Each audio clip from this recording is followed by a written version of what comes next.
A silent alarm had been triggered at one of Memphis's most historic family estates, the Snowdown House. When officers arrived at the sprawling mansion, they weren't sure what to expect, but came prepared for the worst. What they walked into was a scene that felt disturbingly familiar. Blood on the floor, a body lying near the grand staircase, and an assailant fleeing the wealthy family's home. But what investigators uncovered in the aftermath made the tragedy even harder to comprehend. Just a few houses down, a similar brutal crime had devastated this same family decades earlier. At first, the connection seemed impossible, almost too strange to be true. But the deeper they looked, the more undeniable it became.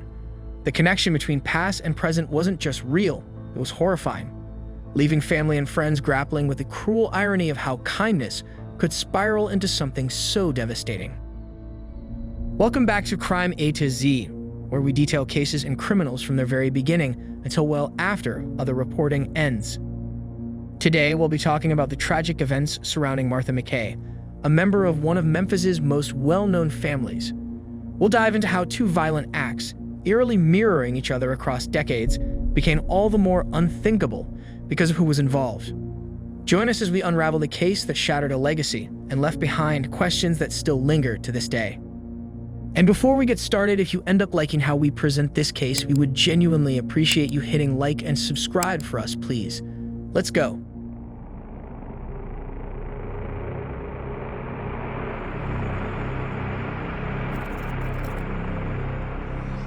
Martha McKay's family history was deeply rooted in wealth and legacy. Her great-grandfather, Colonel Robert Snowden, was a Confederate Civil War veteran who began laying the foundation for the family's fortune after returning home to Memphis, Tennessee after the war. He did it by accumulating land and properties and pursuing lucrative business ventures. The Colonel's marriage to Anne Overton Brinkley brought further prosperity to both families. Anne was the daughter of Robert Campbell Brinkley, a railroad and real estate tycoon responsible for the Peabody Hotel and parts of downtown Memphis. Her father also played a key role in the development of the Memphis to Little Rock Railroad, spurring regional growth and founding the town of Brinkley, Arkansas, named after the prominent family. The family's wealth and influence continued to flourish through subsequent generations. Their son, Robert Brinkley Snowden, and grandson, Robert Snowden II, continued to acquire land. By the early 1900s, grandson Snowden II and his wife, Grace, acquired 1,000 acres of land along peaceful Horseshoe Lake, Arkansas, the location central to this case. Horseshoe was a picturesque lake located about 30 miles from Memphis. It was on the lake that Robert and Grace built their home, the Snowdown House. During their time in the home, it was transformed into an impressive 6,000-square-foot mansion. With its marble floors and grand staircase, it was the crown jewel of the family's legacy. Initially, the home served as a family retreat where they would host lavish weddings, summer gatherings, and family celebrations. The family had other properties on the 1,000-acre lake as well. Robert and Grace had 5 children who all grew up in the Snowdown House, then eventually went off to start their own families. But when Robert passed away, he left one of his daughters, Sally, the task of managing the estate in his place. Having weathered multiple failed marriages, Sally returned to the 30-cabin Snowdown House to pick up the reins. Under her oversight, the property flourished, transitioning into a venue for weddings, reunions, and other events. This shift marked the house's gradual conversion into a bed and breakfast, a vision that would later be fully realized by Sally's daughter, Martha McKay. But being a rich, prominent family in the community did not make them immune from tragedy. In 1996, Sally Snowden McKay was in her mid-70s. One summer morning in September, she and her 52-year-old nephew, Memphis blues musician Joseph Lee Baker, were at one of their Horseshoe Lake properties. Joseph was very well known and loved in the local music scene, often performing at local venues and even having performed in the past at the Memphis Country Blues Festival. He lived on the lake with his wife and 3 children, and also taught at the local high school. But on that summer morning, on the lake where the wealthy family had shared so many fond memories, a brutal crime would take place against the seemingly untouchable family that would shock everyone. Just a few houses down from the Snowdown House, at the home Sally and Joseph were in at the time, 16-year-old Travis Lewis had broken in, presumably in an attempted robbery, thinking that no one was home. Travis wasn't just a random intruder. His grandparents actually rented their home from the McKays, and his mother Gladys worked as a housekeeper at the Snowdown House. Joseph had also once been Travis's high school English teacher. The young teen had a criminal history, including a conviction for assault. Familiar with the family and their routines, Travis saw an opportunity for a burglary. But when he found Sally and Joseph inside the home, things went terribly wrong. Panic set in, and in a desperate attempt to avoid being caught, Travis shot them both. To cover his tracks, he set the house on fire, then tried escaping in Sally's car. But that didn't go well either. Travis crashed and flipped the car into a ditch about a mile from the house, leaving it wrecked and abandoned. And although he had bashed his head on the windshield, he still managed to escape on foot. Back at the scene, firefighters were alerted almost immediately to the fire, which had engulfed the home. After the fire was contained, they discovered Sally and Joseph's bodies.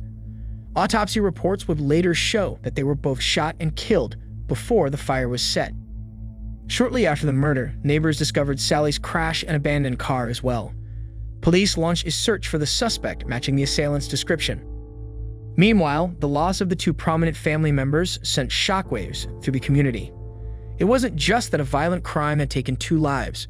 It was the fact that it happened in a place so deeply intertwined with the family and the city's history. It didn't take long for authorities to close in on Travis. His fingerprints were found at the scene, and under questioning, he confessed to being at the estate but claimed that he had an accomplice, and that accomplice was the one who actually shot Sally and Joseph. The story didn't hold up. The person he named had an ironclad alibi. The evidence pointed to Travis alone, and there was no evidence of anyone else being involved. The prosecution tried Travis as an adult, and faced with a possible death sentence, he pleaded guilty to avoid trial. He accepted a plea deal, which resulted in him being sentenced to 28.5 years in prison, with the possibility of parole after serving 70% of his time. The McKay family was comfortable with the plea deal, not wanting to go through the emotional strain of a trial, particularly since the case had already amassed a near-cult following due to Joseph's popularity on the blues scene. It seemed like justice had been served, but Travis's sentence would not mark the end. After Sally and Joseph's murders, one of Sally's sisters, Edith Snowden Dewey, stepped in to take over the family business. But then in 2004, shortly before Edith passed away, it was time to hand over the reins to the Snowdown House again. This time, to Sally's daughter, Martha McKay. Born into the prominent Snowden family, Martha grew up spending summers at the Snowdown House. Those idyllic summers fostered her love for the estate. So after having mourned the loss of her mother at the hands of Travis, and after living for years on the West Coast, Martha returned to Horseshoe Lake to buy the Snowdown House from her family, located just a few doors down from where her mother was murdered 8 years earlier. She meticulously renovated the home, transforming it into an elegant, luxurious bed and breakfast and wedding venue. Known for her charisma, Martha became known as the Lady of the Lake. The Snowdown House evolved into a destination known for its upscale vacation homes, and became a popular gathering place for artists, businessmen, and socialites. Under Martha's direction, it became one of Memphis's most sought-after event venues, especially for weddings. In a 2015 interview with Memphis Magazine, Martha reflected on her childhood at Horseshoe Lake, describing it as nothing short of magical, stating, "I felt like I was royalty, with the big house and servants. Everything was fresh from the garden, fresh eggs and all. We even had a peach orchard. We swam every day. It was just ideal." Martha enjoyed hosting events at the estate and became a beloved figure within the local community. To those who knew her, this came as no surprise, as many described her as a kind and compassionate person who genuinely cared for others. And it wasn't just talk. Martha worked hard to ensure her actions reflected her values. She developed a deep interest in Buddhism and eventually embraced the practice herself. Through Buddhism, she focused on letting go of negative emotions as part of her personal growth, focusing instead on its teachings of compassion and forgiveness. She was determined that her forgiveness would be genuine. She fully committed to it, both in thought and in action. So much so that even though her mother and cousin were brutally murdered at the estate in 1996, Martha sought to forgive the person responsible. She started writing letters to Travis while he was in prison, and despite her family's objections, she even visited him regularly, seeking to understand the young man who had taken her mother's life, and feeling at some level that someone else was at least partially involved. But overall, she believed that Travis's actions were those of a scared, misguided boy rather than a cold-blooded killer. Over time, she grew to trust him, believing that he had changed. In 2018, after serving over 20 years behind bars and 70% of his sentence, 38-year-old Travis Lewis was up for parole, and Martha was right there. She had been a vocal supporter of his early release, in stark contrast to every other member of her family. And, as surprising as it was to everyone that Martha forgave her mother's killer, she took it even further than that, befriending the man who she believed showed promise. When Travis was released, Martha offered him not only a place to live at the Snowdown House, but she also gave him a job as a groundskeeper, working alongside his mother, Gladys, who was still employed as a housekeeper there. Travis happily took her up on her offer. She had demonstrated what most would consider the ultimate test of forgiveness.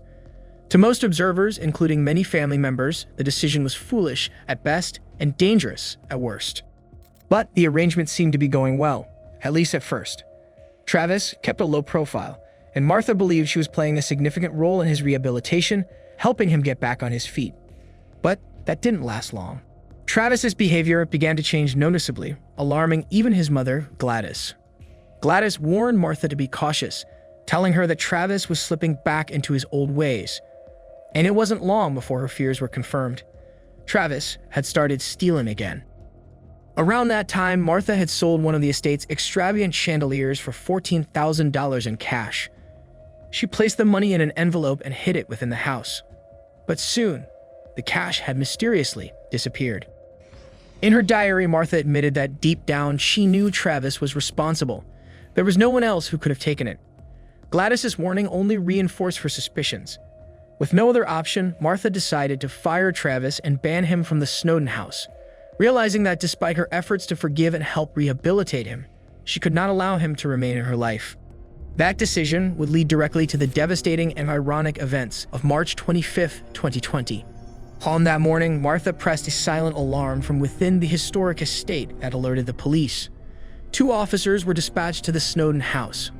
Once there, they saw that the back door was wide open. They went inside to investigate and found Martha's body at the top of the stairs. She had been stabbed and bludgeoned by Travis Lewis, the same man convicted of killing her mother and cousin over 2 full decades earlier. Officers on the scene noticed someone escaping from a second-story window and making a dash for a vehicle. In his attempt to flee, the suspect drove into a patch of mud, getting the car stuck. The escape attempt was eerily reminiscent of the previous murders. Unable to free the car from the mud, Travis abandoned the vehicle and sprinted toward a nearby lake. Officers saw him dive into the water, but never saw him resurface. Inside the Snowdown House, officers found a cloth bag filled with valuables resting on a chair near Martha's body, seemingly ready to be stolen. Police determined that Travis intended to steal the valuables.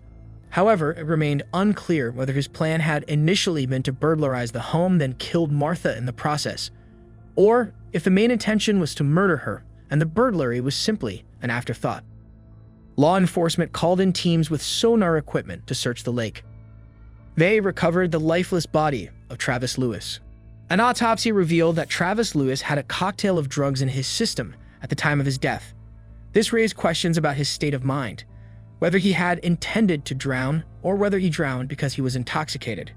Regardless, Travis Lewis's fate was sealed when they pulled his lifeless body from the water.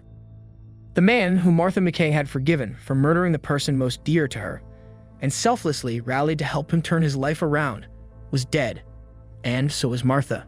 The community was shocked that a killer could return decades later and exact the same brutal fate on the forgiving daughter of the person he first murdered was unthinkable. The family was left both devastated and in disbelief. Despite their consistent warnings to Martha to stay away from her mother's killer, they were still left to mourn the loss of their loving, forgiving family member. Martha's cousin and Joseph Baker's grandson expressed his heartbreak to the media, stating, "It feels like a bad dream or deja vu. Like we're right back here again. I'm just beyond sad that this is how things ended for her." With Travis Lewis gone, there would be no trial, no verdict, no courtroom justice. For Martha's family, there would be no final chance to uncover every detail of what happened that morning. Instead, they were left with the harsh reality of a story that had come devastatingly full circle, and the bittersweet knowledge that Martha, despite everything, had stayed true to her values of forgiveness, even in the face of unimaginable loss. What are your thoughts about this case? Martha had extended a level of forgiveness and compassion that many of us could not even conceive. But was she actually too forgiving? Or was this just a tragic outcome that no one could have foreseen? Could you have forgiven Travis and allowed him into your home? Please share your thoughts in the comments below, and if you like the way we presented this case, please be sure to hit like and also subscribe so you can be sure to catch our videos as soon as they drop.